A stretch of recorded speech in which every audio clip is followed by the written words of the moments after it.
Welcome back to the Angry Man Podcast with Jason and Greg. So, Jay, news dropped today. Apparently, supposedly, people are thinking that Gervonta Davis somehow added a stipulation, a rehydration clause stipulation to the Frank Martin fight. And in my estimation, that is a bit of people are confused because number one, when you think about the negotiation process, if there was going to be a rehydration stipulation, that would have been added as part of the negotiation process. So Frank Martin wouldn't have responded today in a surprised manner saying he doesn't even know what's going on. He's not even that big. You know what I mean? So why would they have a rehydration clause?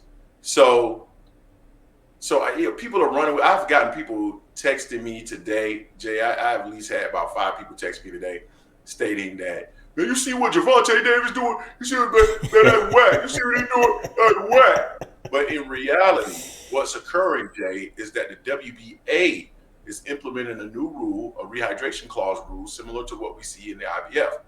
Now, why is the WBA doing that?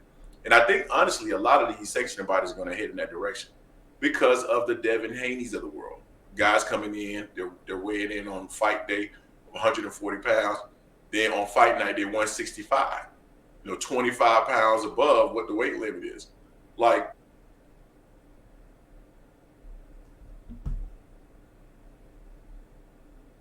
they are trying to protect these fighters, right? They're trying to protect fighters to make sure that these fighters um, are not getting undue um, advantages for the fighters, dog. That's what they're trying to do. And it's been clear to me for a very long time that that's what they're trying to do. They're trying to clean up the sport, and that's what the IBF have been doing for a long time.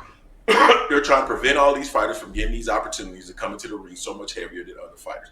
And I can't really blame them, Jay. I think that's appropriate. I think having a certain level of rehydration is appropriate. And then what it's going to do is for people like Devin Haney, people like Ryan Garcia, it's going to force them to fight at their natural weight, right? If you Devin Haney, you coming in at 140, let's say it's a 10-pound rehydration clause.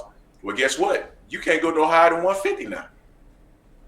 So there is no more. You coming in the ring 15 pounds heavier than a fighter on fight night. You coming into the ring at one. I don't even know how they're rehydrating to that amount. 25 pounds is a lot of rehydration without an IV. So I don't know how they're rehydrating to that extent.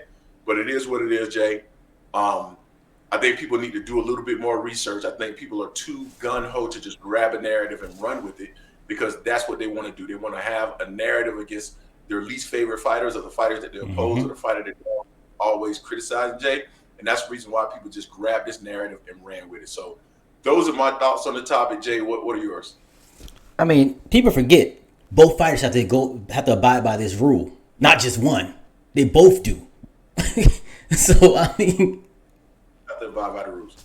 yeah. So I mean, this is for both of them. And honestly, this is to protect not only the fighter that doesn't rehydrate that much, but also the fighter that does rehydrate because it's not healthy for them to be rehydrating like that. That means they're really killing themselves to be a weight bully in a lower weight class.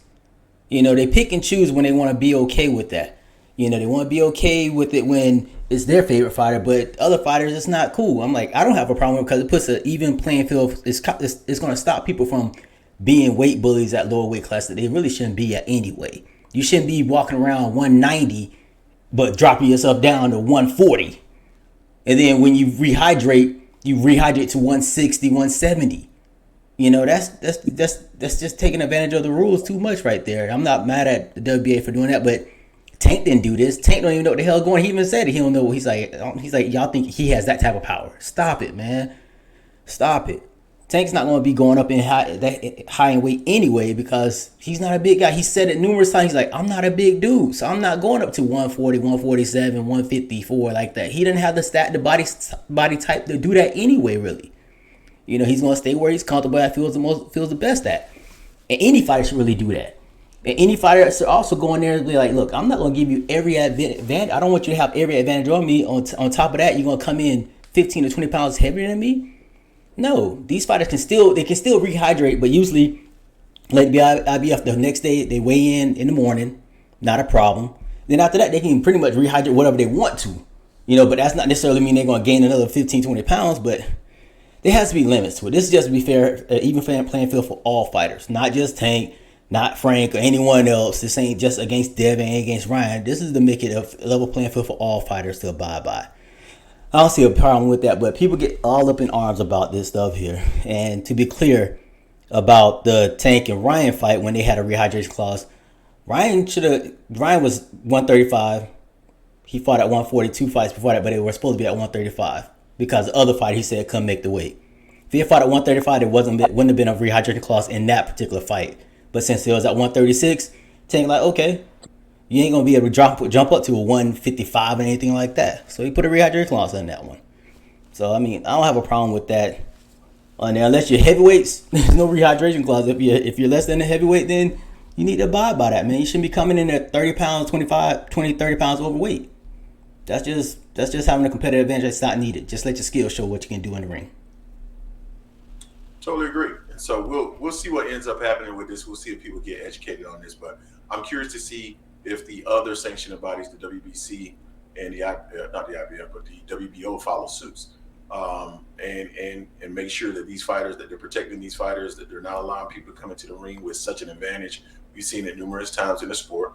I know Rachel Donaire doesn't agree with it. I've heard her state that the sport is becoming zesty because guys are complaining about rehydration clauses and things like that. But you don't want to give a guy that opportunity, that advantage over you.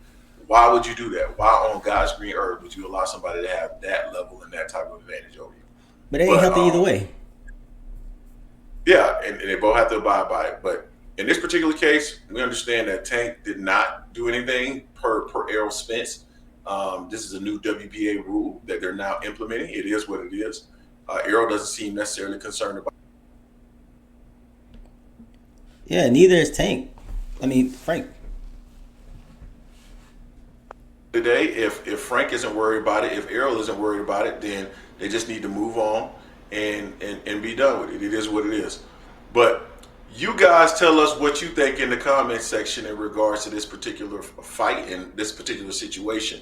Do you still believe that Gervonta Davis is responsible for this new rule? A lot of you still say somehow he has the power to push the WBA to add this rule, although it's going to be applied across all weight classes. But you guys let us know what you think. Don't forget to like, comment, and subscribe. This is the Angry Man Podcast on Sports Media, and we are out.